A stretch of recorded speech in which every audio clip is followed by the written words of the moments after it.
mismo es el tiempo de nosotros los gentiles, los que no somos israelitas. Estamos entrando en esa, hemos entrado, ¿verdad? En esa gracia, en esa misericordia de Dios, y damos gracias a Dios porque Dios nos ha llamado a ser salvos. Y leíamos en la mañana que lo que pide el Señor es que se guarde derecho y que se haga justicia. Esas dos cosas son las que el Señor va buscando de todos aquellos que se acercan para buscar su nombre. Que vivan en el derecho, o sea, que vivan en rectitud, que hagan lo que deben de hacer, ¿verdad? Y que hagan justicia. Aquí vemos que el llamado de Dios en esta mañana era a bendecirlos, era a que esa gente, ¿verdad? Ese pueblo, ese remanente, ese poco de personas que iban a salir del medio de los babilónicos, ¿verdad? De Babilonia para regresar a su tierra, a sus casas, a reconstruir la ciudad, reconstruir el templo. Iban a salir con esta promesa de que Dios los iba a llevar a su santo monte. El santo monte, si usted pudiéramos ir a leer en el libro de Salmos, ahora lo vamos a hacer, dice que ¿quién subirá a mi santo monte? O sea, ese de subir es como encontrarse con Dios, es como acercarse en la intimidad con Dios y da una serie de requisitos, el limpio de mano, el puro de corazón, el que no ha andado en cosas vanas, ¿verdad? O sea, hay una lista de cosas que debe estar en la vida de esa persona que va a subir al monte, a la intimidad, a la cercanía con Dios. Entonces aquí dice el Señor, yo los llevaré a mi santo monte. O sea, esas personas que estén agradando a Dios. Por eso yo le digo que esto no se trata de que el único que tiene que esforzarse y vivir en santidad y el que no se puede equivocar y el que tiene que hacer las cosas siempre bien es el líder, el pastor, los que están al frente. No, esto es para todos los hijos de Dios.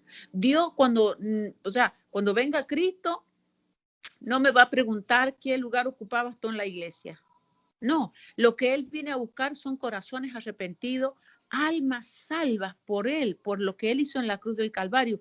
Más allá de lo que tú hiciste o lo que tú dejaste de hacer en el ministerio, Dios está buscando un corazón entregado, un corazón santo, un corazón que le ame, un corazón que le sirva por agradecimiento de lo mucho que el Señor ha hecho por nosotros. Por eso dice, yo mismo los voy a llevar a mi santo monte, dice, y los recrearé, y en mi casa de oración, dice, sus holocaustos y sus ofrendas serán aceptos sobre mi altar, porque mi casa será llamada casa de oración para todos los pueblos. Vemos aquí que Dios tiene una voz de querer compartir con el pueblo, de querer acercarse y bendecir a todos aquellos que le buscan.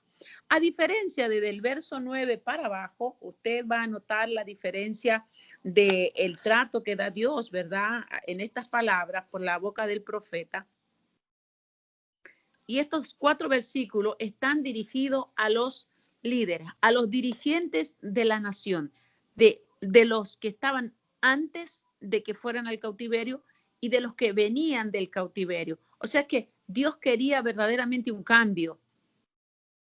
Por eso es que Él hace referencia a esto. Entonces dice aquí en el verso 9, vamos a leer en esta tarde 56:9, dice, todas las bestias del campo, todas las fieras del bosque, venid a devorar.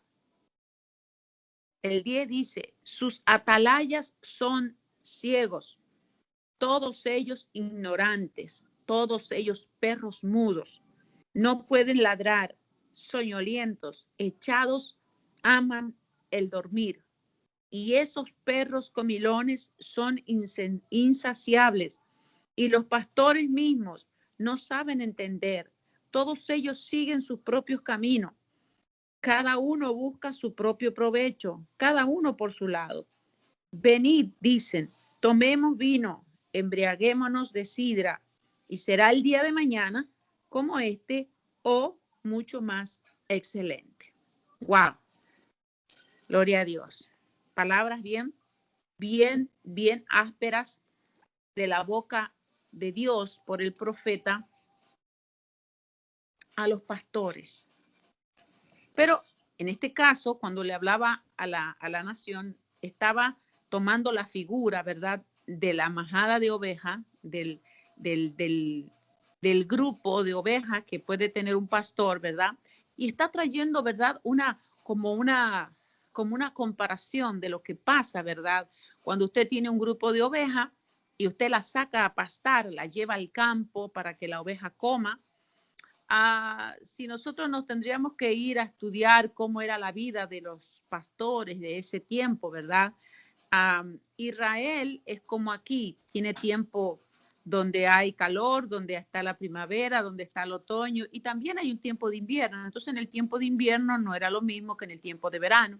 Y cuando ellos estaban en el tiempo de primavera y tiempo de verano, dice que acostumbraban a llevar a sus ovejas y dormir con ellas allá en el campo para que aprovecharan a pastar, ¿verdad? Pero en el invierno las guardaban en el aprisco, o sea, allá en el corral, donde las protegían de la nieve, donde las protegían del frío, porque en realidad el pueblo o esas personas, ¿verdad?, dependían monetariamente de sus ovejas, por la leche, por el queso, por la lana y también por la carne. O sea que las ovejas era un medio donde ellos podían hacer sus ganancias y donde ellos podían subsistir como familia, como pueblo, como nación.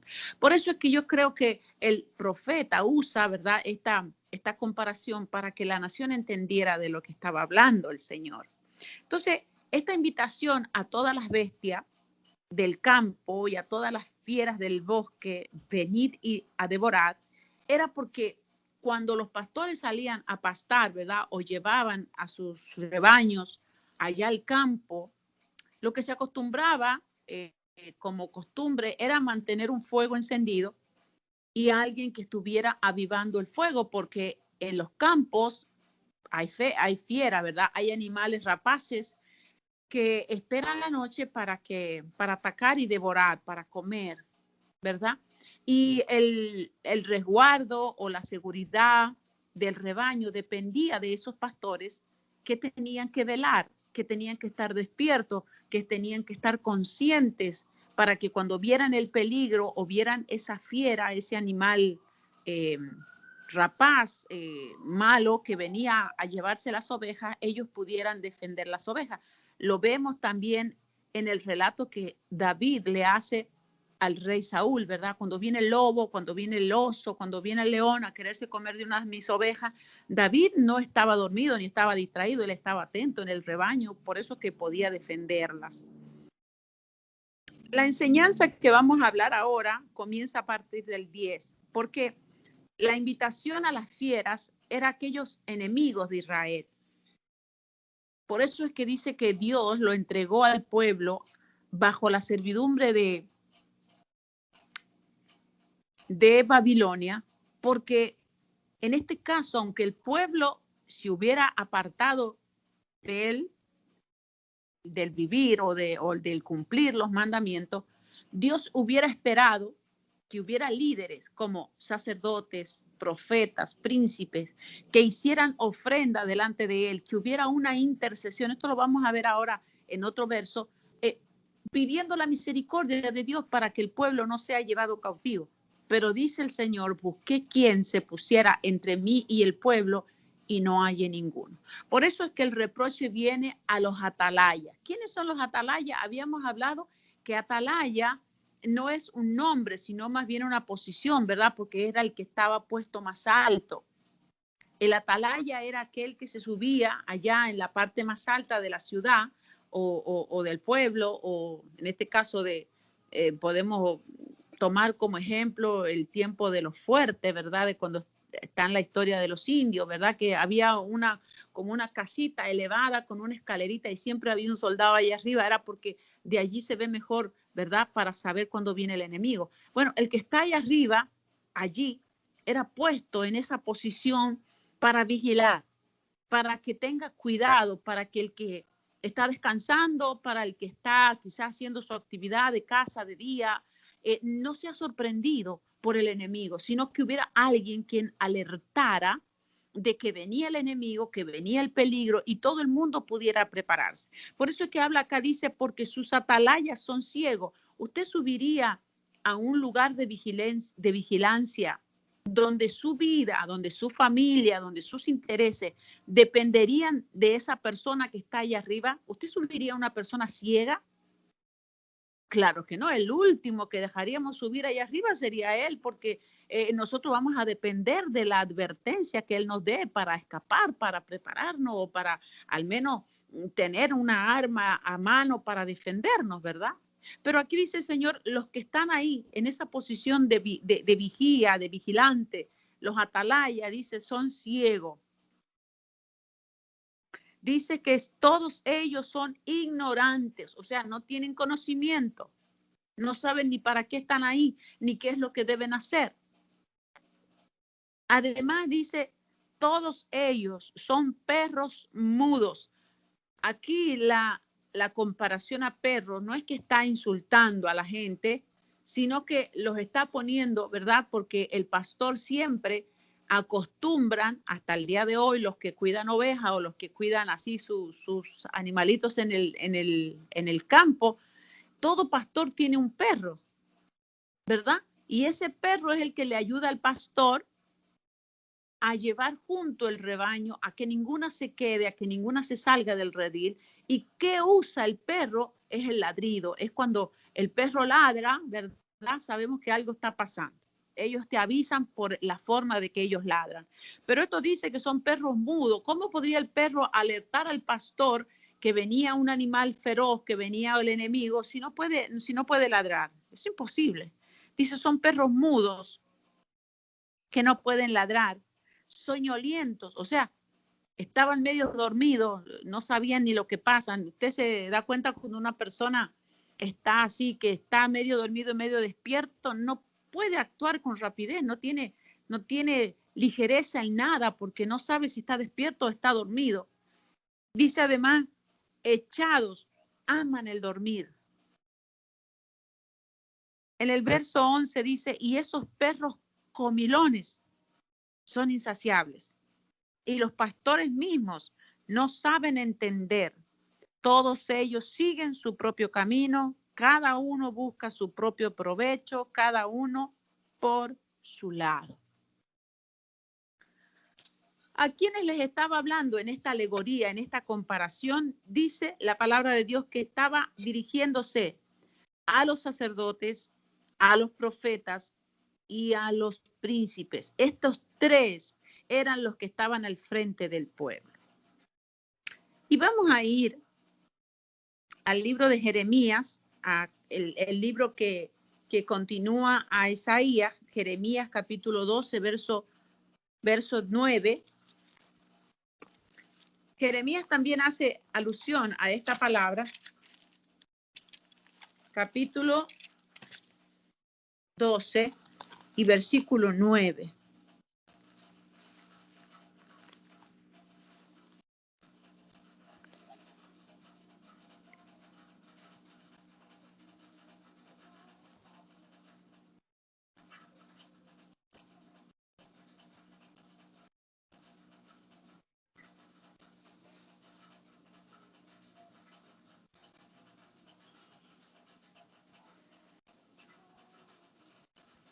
¿Ya lo tiene?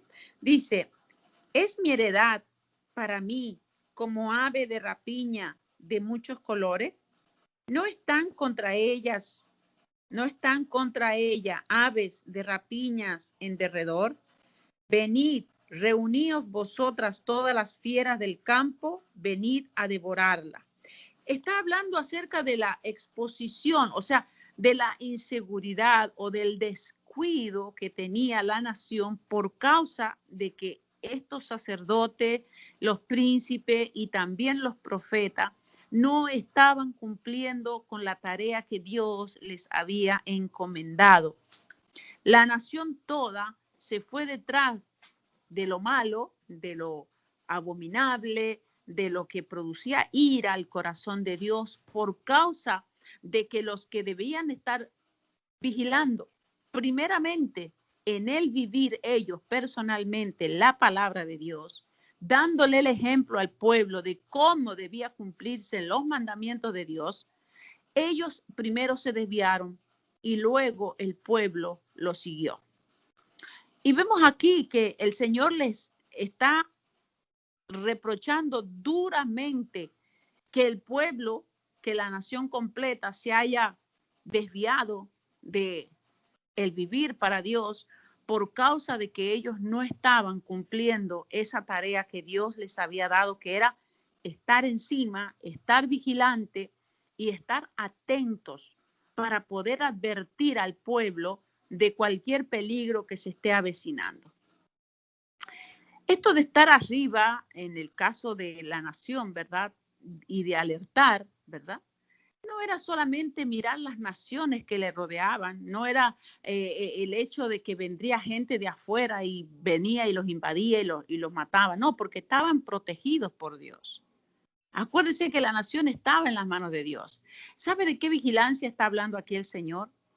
Era de ver que el pueblo comenzaba a pecar deliberadamente y ninguno de estos tres se levantaba a decirle al pueblo: lo que estás haciendo no le agrada a Dios.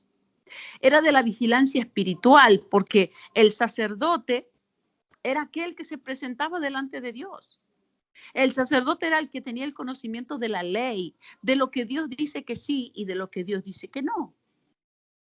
El príncipe estaba para imponer la ley de Dios. Dios trataba con el rey, con el profeta y con el sacerdote. Acuérdese que estos tres eran las formas en que Dios tenía para hablarle al pueblo. Pero estos tres se habían olvidado ellos de Dios. Por tanto, todo el pueblo se olvidó de Dios también. Dice aquí en el libro de, vamos a ir ahora a Ezequiel capítulo 34, verso 8. Aquí también este profeta habla acerca también de este mismo tema. Vamos a ir para el capítulo 34 del libro de Ezequiel en el verso 8.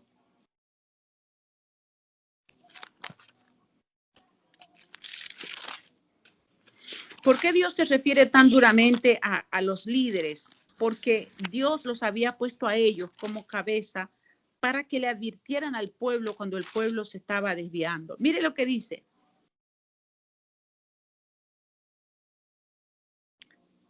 Dice el verso 8, si ya lo tiene, 34:8 de Ezequiel. Dice: vivo yo, ha dicho Jehová el Señor, que por cuanto mi rebaño fue para ser robado y mis ovejas fueron para ser presa de todas las fieras del campo sin pastor, que mis pastores buscaron, que ni mis pastores buscaron mis ovejas, sino que los pastores se apacentaron a ellos mismos y no apacentaron mis ovejas. Por tanto, oh pastores, oíd palabra de Jehová. Así ha dicho Jehová el Señor. He aquí yo estoy contra los pastores y demandaré mis ovejas de su mano y les haré dejar de apacentar las ovejas. Ni los pastores se apacentarán más a sí mismos, pues yo libraré mis ovejas de sus bocas y no les serán más por comida. Bendito sea el Señor.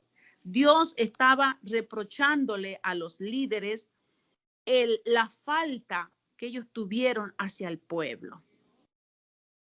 Un texto más vamos a leer y luego vamos a meditar más profundamente acerca de esto. Vamos a ir al capítulo 22 del libro de Ezequiel y en el verso 26. Ezequiel 22, 26. Quiero que usted tenga en cuenta esto que hemos leído,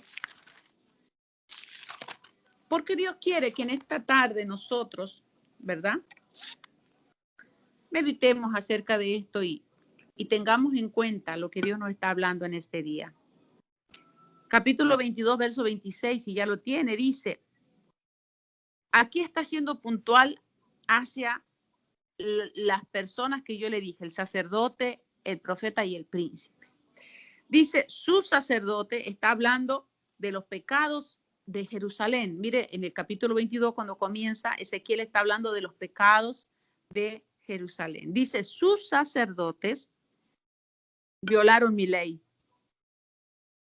y contaminaron mis santuarios. Entre lo santo y lo profano no hicieron diferencia, ni distinguieron entre lo inmundo y lo limpio. y de mis días de reposo apartaron sus ojos y yo he sido profanado en medio de ellos. Ahora vamos, sus príncipes, mire, sus príncipes en medio de ellas son como lobos que arrebatan presa, derramando sangre para destruir las almas, para obtener ganancias injustas.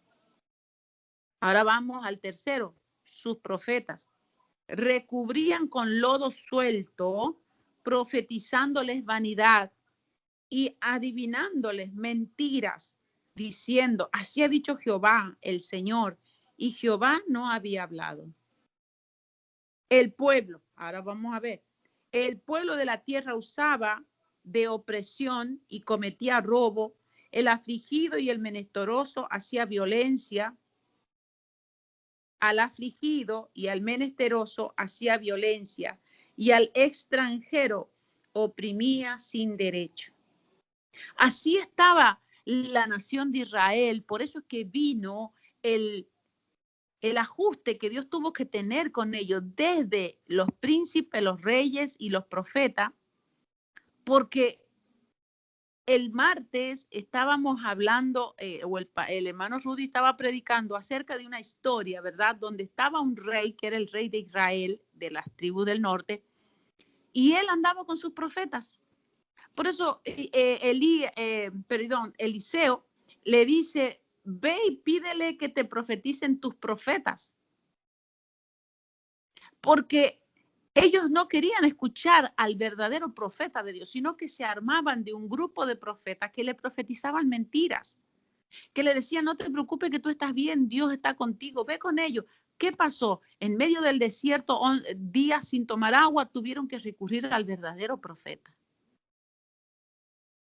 Por eso es que Dios dice aquí, los sacerdotes han violado mi ley, o sea, desde arriba que venía el mal, desde la cabeza.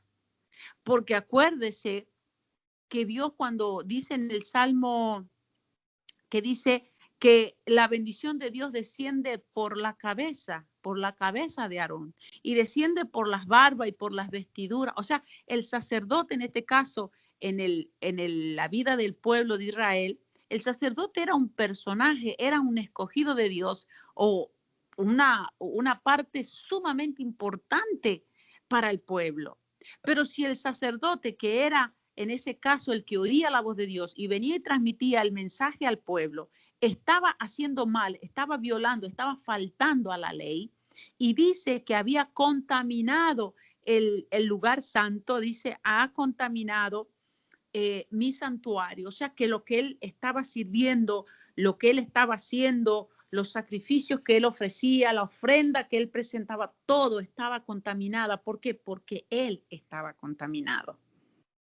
Y Dios lo estaba viendo, y dice que el sacerdote no hacía diferencia entre lo santo y lo profano. O sea que todo era lo mismo. Todos podían venir y hacer lo que quisieran, todo estaba bien, pero Dios no lo estaba viendo bien. Dice, no había una distinción entre lo inmundo y lo limpio. Ahora, sus príncipes, los dirigentes, los gobernadores, ¿qué son? Dice que son como lobos que arrebatan presa, devorando, dice, derramando sangre para destruir las almas, para obtener ganancias injustas. Vemos que Salomón era el rey y era el hombre más sabio, pero dice que Dios, cuando estaba él como rey, Dios los bendecía. Pero cuando pusieron un rey humano, el rey les pedía impuesto. Y Salomón puso impuesto al pueblo para mantener esto, para mantener aquello. Tengo que mantener mis haciendas, tengo que mantener el ganado, tengo que mantener el ejército. Denme para ayudar. Ese es el impuesto. Nosotros tenemos que pagarle al gobierno para que el gobierno tenga para la educación, para la salud. Para eso son los impuestos.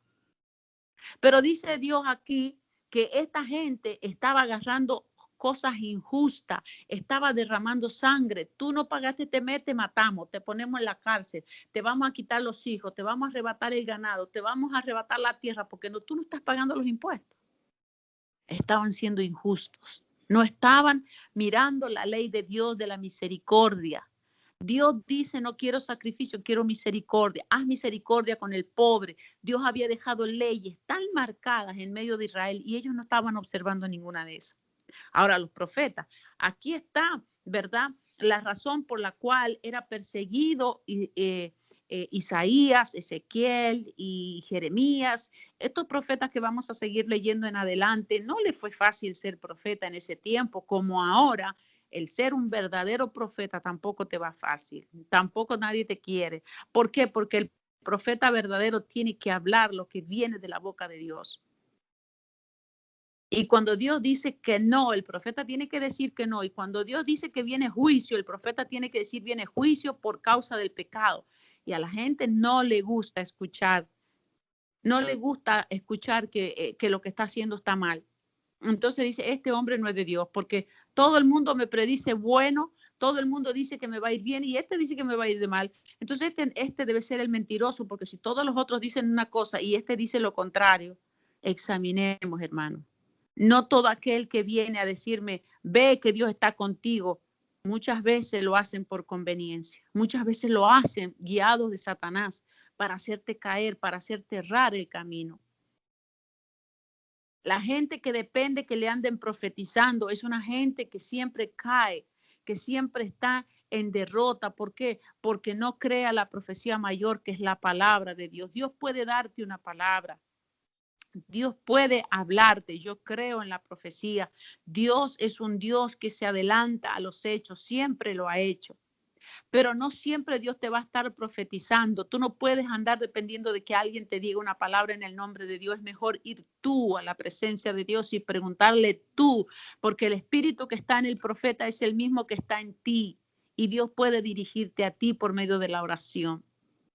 Cuando haya un momento especial que no entiendas o que venga confusión o que venga alguna cosa muy especial, Dios puede usar a los profetas, bien que puede. Pero yo no puedo andar detrás de la gente que me profetice para saber qué tengo que hacer, a dónde tengo que ir, qué tengo que decir. Tengo que ir a Dios. Por eso que el pueblo fue manejado por esta gente que estaba haciendo las cosas mal. Entonces dice, ahora los profetas, ¿qué es lo que hicieron los profetas? Dice, recubrían con lodo suelto, profetizándoles vanidad y adivinándoles mentira, diciendo, así ha dicho el Señor, Jehová el Señor. Y Jehová no había hablado. Estos tres están siendo aquí nombrados cuando está diciendo el Señor, estos ciegos. ¿Quiénes eran los ciegos? Bueno, los dirigentes, porque ellos no veían o no querían ver en todo caso, ¿verdad? Lo que el pueblo estaba haciendo. Dios esperaba que cuando haya algo malo en medio del pueblo, se lo dijeran para que el pueblo se corrigiera, para que el pueblo no se alejara.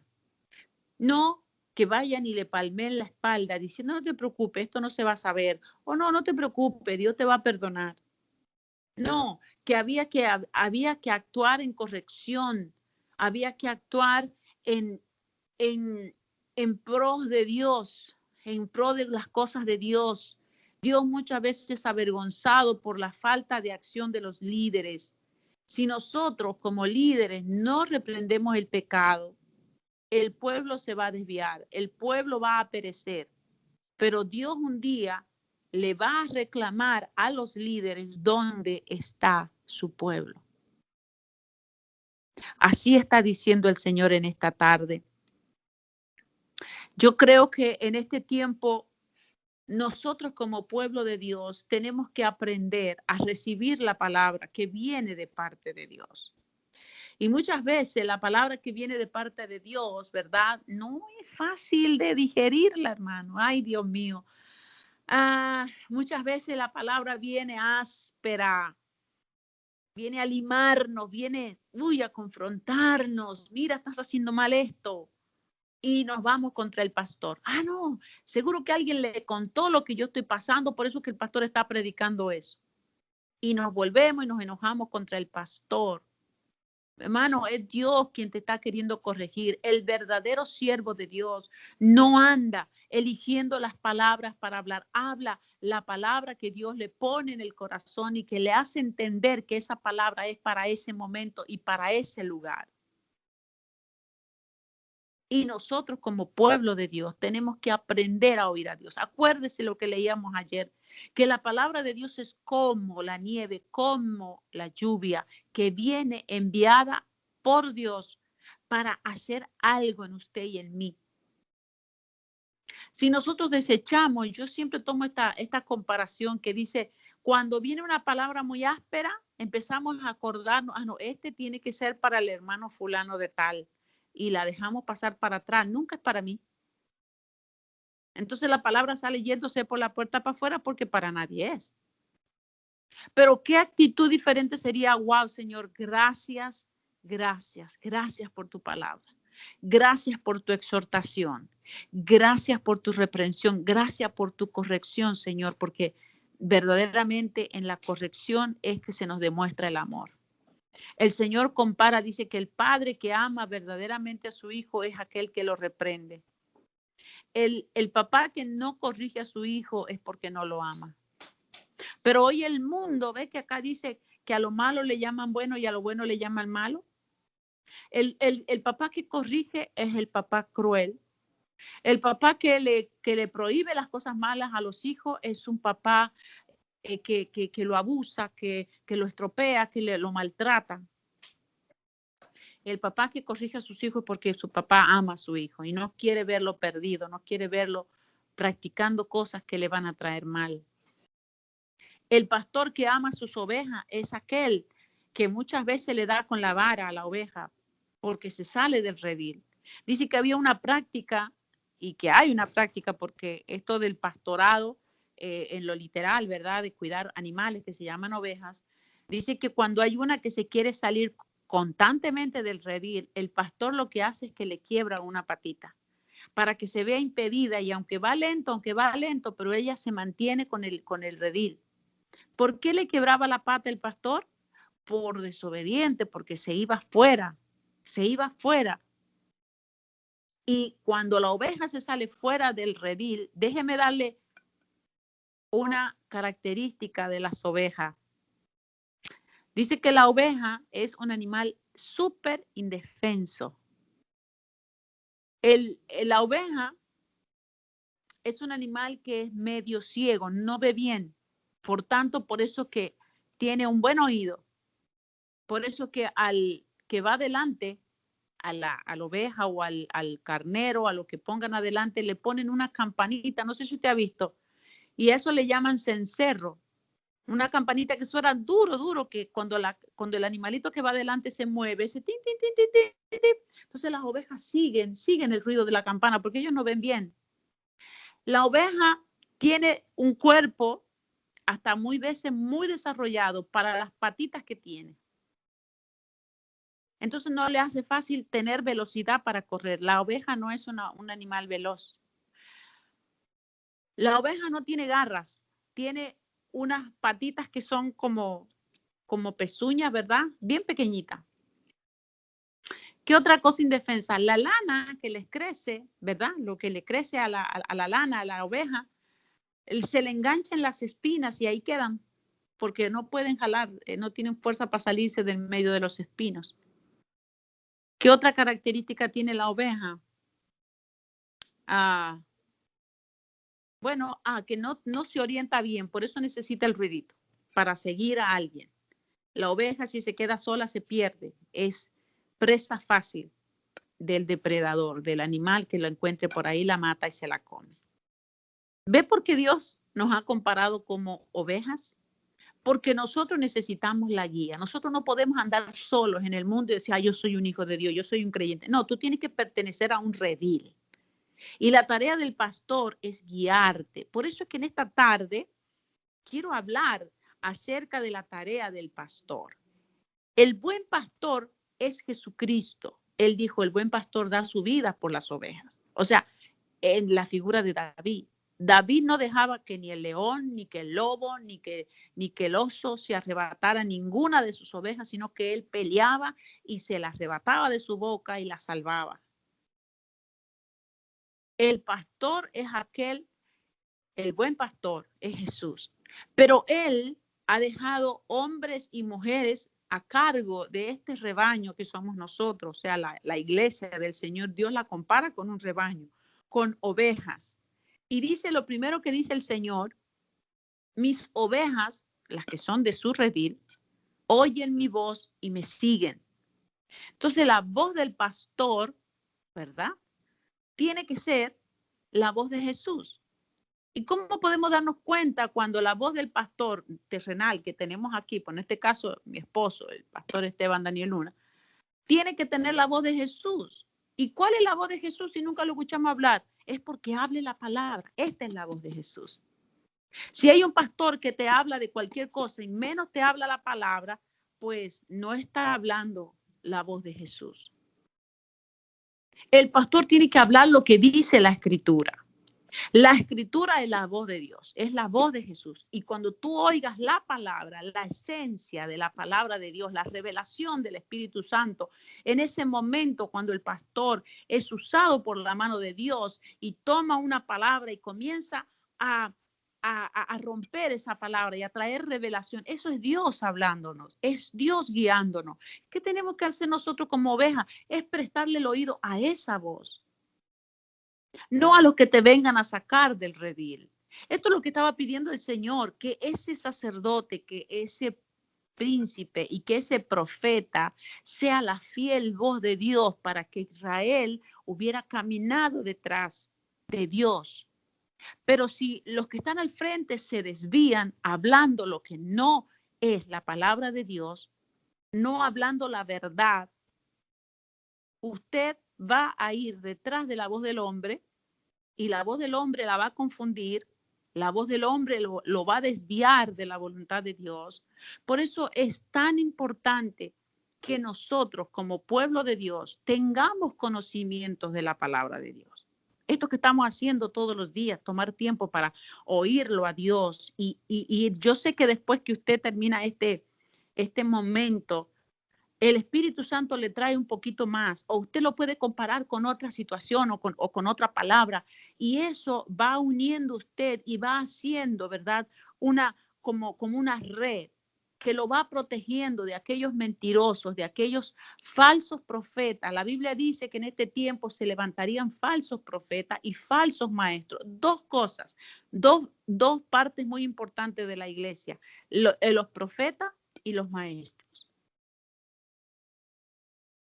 Entonces nosotros tenemos que entender que el reproche venía sobre los líderes, porque los líderes se habían desviado primero y los líderes eran los que llevaban a la nación. Y el reproche viene porque esta gente que va a salir de Babilonia, dice que venían saliendo los líderes igual que entraron. Cuando nosotros tengamos oportunidad de estudiar el libro de Esdras, vamos a entender un poquito más. Esdras es el cumplimiento vivo de esta profecía. Esdras es lo que vivieron en realidad, contado por la mano de Esdras, que encontraron cuando llegaron allí a Jerusalén, cómo pasaron esos años. Luego también viene Nehemías. Nehemías es la parte, yo creo que culmina, ¿verdad?, toda esta profecía, todo lo que el Señor había prometido que iba a hacer, ¿verdad?, cuando ellos regresaran a su tierra, está cumplido en Esdras y en Nehemías. Pero aquí vemos que Dios está llamándole la atención a los líderes, a aquellos que Dios había puesto al frente para que sean esa guía exacta para que lo pudieran llevar al pueblo a alabar, a glorificar a Dios. Mientras David estuvo en el reino, esos años la nación floreció y la nación servía a Dios. Cuando estuvo David no se levantó altar, no se levantaron dioses ajenos, pero cuando Salomón se desvió, acuérdese que se casó con todas las hijas de los reyes que les rodeaban. Esa era la estrategia que Salomón tenía para poder mantener la paz con toda la gente que le rodeaba. Y al traer esas mujeres a Israel, cada una, no, porque yo creo en San no sé qué cosa, le vamos a hacer un templo ahí a San. Y yo no, yo creo en esto, a otro templo. Y no, yo creo en esto, otro templo. Entonces Israel, el rey, se desvió detrás de la idolatría por causa de las mujeres, de sus esposas. Y el pueblo aprendió a ser conforme a esa gente que venía de afuera. Dios no les dio permiso de casarse con mujeres extranjeras y Salomón fue el primero que cayó en esta desobediencia y de allí viene la derrota de la nación de Israel. Hasta encontrarnos aquí que están cautivos por causa de la idolatría. ¿Ve? Que si los líderes se desvían de lo que Dios dice, todo el pueblo viene detrás de los líderes. Ahora, hay mucho que para hablar de esto, pero en esta tarde lo que nosotros personalmente vamos a tomar, ¿verdad? Para orar, para reflexionar,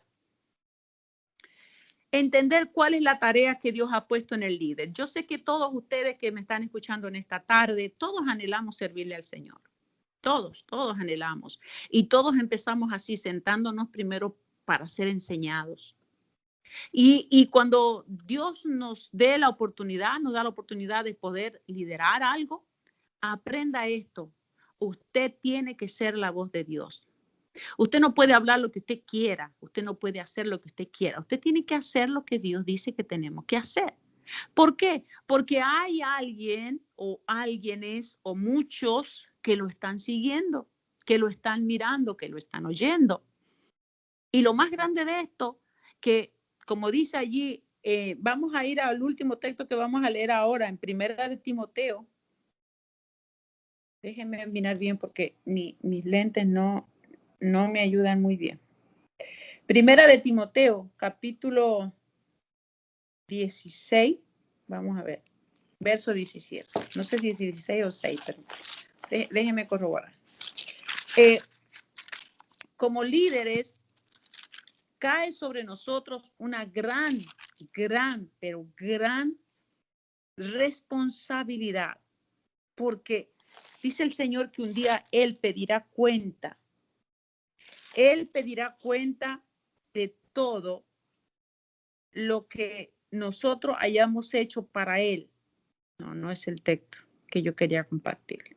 Bueno, pero lo que yo le quiero comentar en esta tarde es que hay una gran responsabilidad que Dios pone sobre los hombros de aquellos que levanta como líderes y que nosotros debemos estar conscientes, aún usted, aunque no está siendo líder en la iglesia todavía, pero usted está siendo un líder ahí en su casa. Usted está siendo un líder allí en su building, en su edificio, en su trabajo. Usted está puesto en el frente y Dios está mostrándolo a usted para que otros lo sigan. Así que tengamos mucho cuidado y tengamos temor de Dios en lo que hacemos, en lo que hablamos, cómo nos comportamos, porque el hecho de haber dicho yo soy cristiano, ya sobre usted y sobre mí carga una responsabilidad, que es, en este caso, la gente que no conoce al Señor o se va a alejar de Dios por su testimonio o va a venir a querer ser parte del pueblo de Dios porque yo quiero lo que tiene fulano o mengano.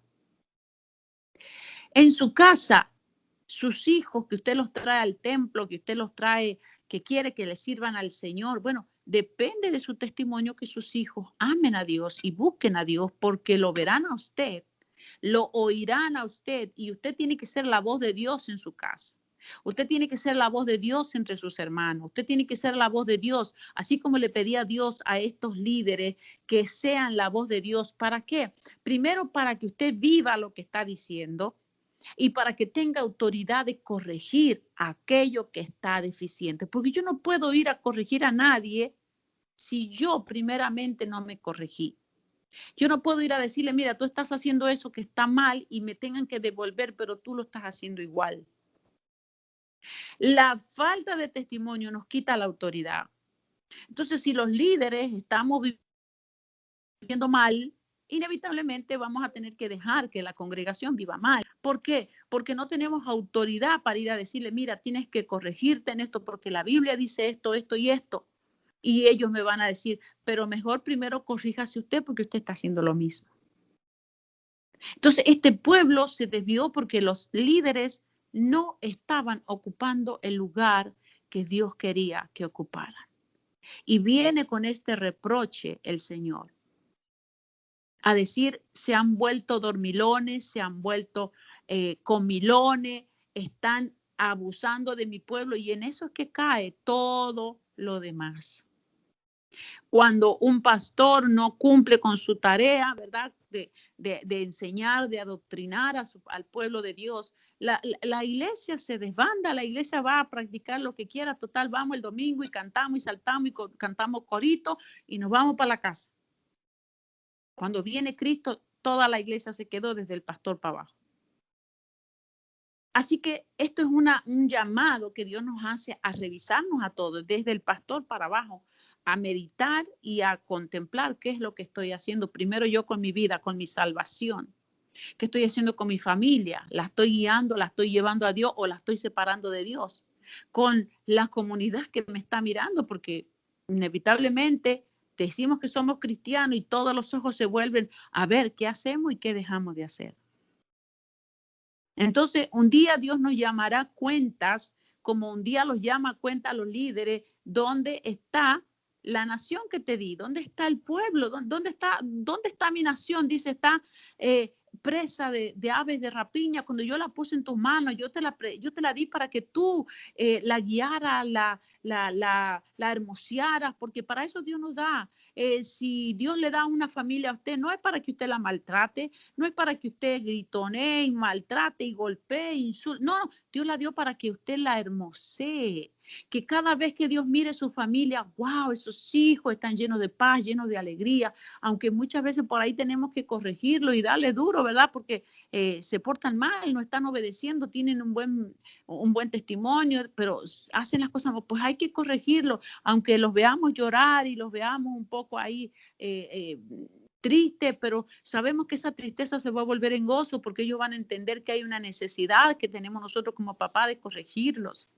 Pero no lo hacemos porque no los amamos, lo hacemos porque los amamos mucho y no queremos verlos mal. Asimismo, el pastor, si algún día se ha llegado a su vida o a su casa, hermano, mire, corríjase en esto porque es porque lo ama. El pastor ama a la congregación y yo puedo decirlo de mi esposo les ama a la congregación.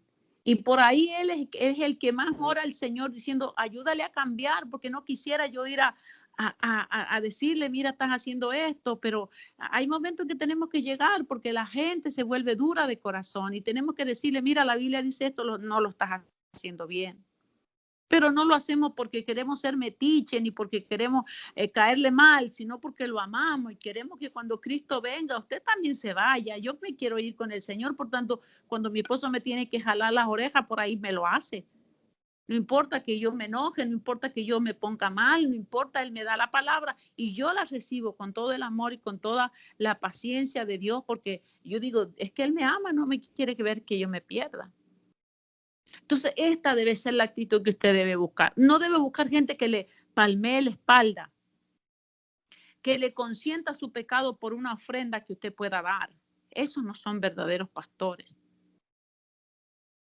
Si para que usted viva lo que usted viva, ¿verdad?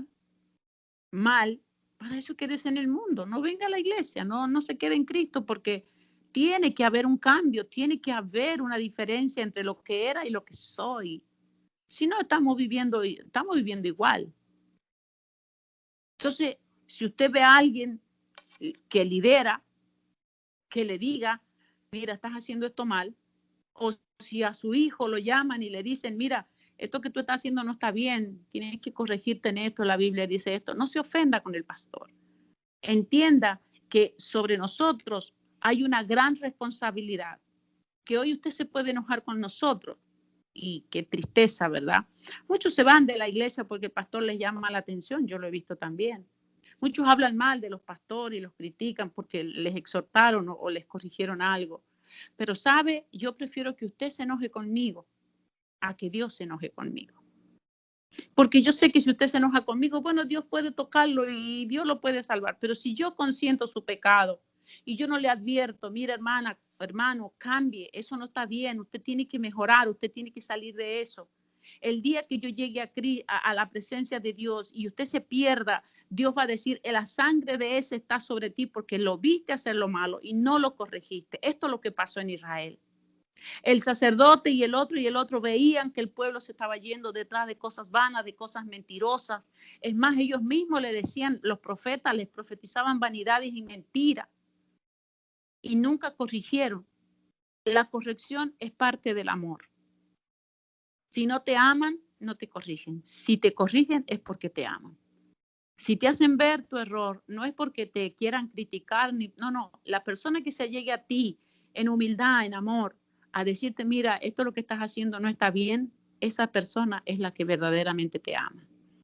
Porque el que no te ama, te deja seguir por el mal camino, total que te caigas en el hueco, es porque no te ama. En el amor de Dios tenemos que amarnos y tenemos, la Biblia dice, exhortándonos. Esa exhortación es el consejo un poquito más fuerte que lo común, ¿verdad? Esa es la exhortación. Mira, cuidado con lo que estás haciendo. No sigas haciendo eso. O mira, piensa bien lo que vas a hacer. Eso es amor. Eso es amor. No que te aplaudan la espalda y que te dejen seguir caminando por el error. Total, esa no es mi vida. Total, esa no es mi familia. Total, no es mi hijo. Y así nos limpiamos las manos. Pero cuando lleguemos a la presencia de Dios, y te pregunte, tú lo viste haciendo las cosas mal y nunca lo corregiste. Esa es una responsabilidad que tenemos delante del Señor. Pidámosle al Señor que como pueblo de Dios, oremos a Dios que el pastor que tenemos siempre sea la voz de Dios. Que los mensajes que se digan enfrente sean directos del cielo. Que él nunca pierda el contacto con Dios. Que lo unja más todavía el Señor, que lo llene más, que lo inspire más, que le revele más, porque yo necesito ser guiada. Mis hijos necesitan ser guiados y Él es la voz de Dios en medio de su pueblo.